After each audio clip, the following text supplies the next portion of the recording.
श्री शिवाय नमस्कार. मराठी धार्मिक कथा या युट्यूब चॅनलमध्ये आपल्या सर्वांचं स्वागत आहे. आपण रामायणातील एक न ऐकलेली कथा ऐकणार आहोत. श्रीरामाला एक बहीण होती.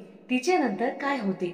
दशरथ राजाने तिचे असे काय केले होते की तिचा उल्लेख रामायणात जास्त होत नाही? मर्यादा, प्रेम, आपुलकी, संस्कार, त्याग, प्रचंड इच्छाशक्ती, असीम धैर्य, पराक्रम आणि त्याचा उत्तम संगम म्हणजे रामायण होय. अयोध्याचा राजा असूनही रामाला वनवासात जावे लागले. श्री विष्णूचा 7वा अवतार म्हणून श्रीरामाकडे पाहिले जाते. मात्र असे असले तरी मानवी जीवनातील सर्व भोग श्रीरामांना भोगावे लागले. राम समजून घेण्यासाठी राम म्हणेपर्यंत मेंदू आणि ध्येय झिजवला तरी त्यामधील काहीच भाग आपल्या हाती लागतो. रामायण हे आयुष्य कसे जगावे त्याबाबत मार्गदर्शन करणारे महाकाव्य आहे.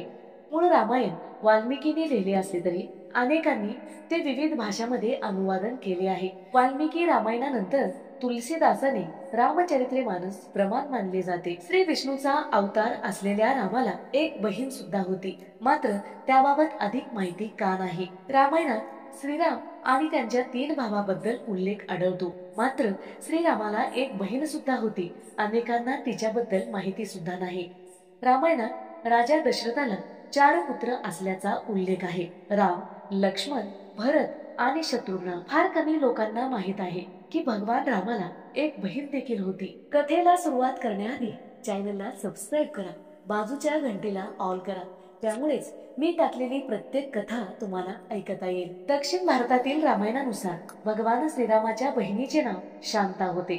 शांता ही राजा दशरथ आणि कौशल्या राणीची थोरली मुलगी होती. शांता लहानपणापासूनच गुणांनी परिपूर्ण होती.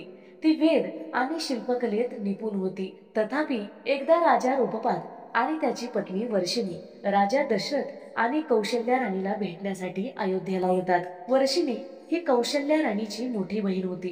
राजा रूपपाद आणि वर्षिणीला मुलबाळ नव्हते, म्हणून त्यांनी राजा दशरथ आणि त्यांच्या पत्नीला मुलगी शांता हिला दत्तक देण्याची विनंती केली. मुलगी असल्याने शांताला रघुकुलाची गादी सांभाळण्याचा अधिकार नव्हता. त्यामुळे राजा दशरथ शांताला दत्तक देण्यासाठी तयार झाले. याशिवाय कौशल्या राणीला आपल्या बहिणीला निराश करायचे नव्हते व रिकाम्या हाताने स्वतःच्या दारातून रिकामे पाठवायचे नव्हते, म्हणून तिने देखील शांताला दत्तक देण्याचे मान्य केले आणि अशा प्रकारे शांता अंग देशाची राजकुमारी बनली. जेव्हा श्रीरामाला समजते की त्यांना एक बहीण देखील आहे, तर ते आपल्या 3 भावासह कौशल्या मातासह ते आपल्या बहिणीच्या आश्रमात त्यांना भेटायला जातात. राम, लक्ष्मण, भरत, शत्रुघ्न व शांता एकमेकाला भेटल्यानंतर खूप रडू लागतात व त्यांना खूप आनंद सुद्धा होतो. शांताचे लग्न कोणासोबत झाले हे सुद्धा आपण जाणून घेणार आहोत. शांता ही भाऊ रामासारखीच सद्गुणी होती. शृंगी ऋषी हे खूप तपस्वी विद्वान असून त्यांनी इंद्रियावर ताबा मिळवला होता. ते एकदा अंग देशामध्ये तपश्चर्या करत होते. तपश्चर्या करत असताना ते अन्न पाणी याचा त्याग करायचे. फक्त दिवसातून एकदाच झाडाचे एकच पान खायचे. या तपस्वीची महती सर्वत्र पसरली होती. शांता आपल्या मैत्रिणीसह शृंगी ऋषीच्या दर्शनाला गेली. 16 वर्षाच्या शांताला ऋषीच्या तपश्चर्याचे कुतूहल वाटले आणि ती त्यांच्या दर्शनाला रोज येऊ लागली. एके दिवशी शांताने त्या झाडाच्या पानाला मध लावले. त्या दिवशी शृंगी ऋषीने झाडाची 2 पानं खाल्ली. शांताला खूप आनंद झाला. ती रोज अशाच प्रकारे झाडाच्या पानाला मध लावू लागली. बरेच दिवस झाल्यानंतर शृंगी शांताच्या या भक्तीने प्रसन्न झाले. त्यानंतर एकदा राजा रूपपाद शांतासोबत गप्पा मारण्यात व्यस्त होते. तेवढ्यात एक गरीब ब्राह्मण त्यांच्या दारात आला आणि त्याने पावसाळ्यात शेतीच्या संबंधित समस्या त्यांच्या समोर ठेवली. मात्र राजा रूपपादाने त्यांच्या बोलण्याकडे अजिबात लक्ष दिले नाही. दुखावलेल्या ब्राह्मणाने रागाने राज्य सोडले. इंद्रदेव गरीब ब्राह्मणाचा हा अपमान सहन करू शकले नाही आणि त्यांच्या क्रोधामुळे अंग देशात दुष्काळ पडला.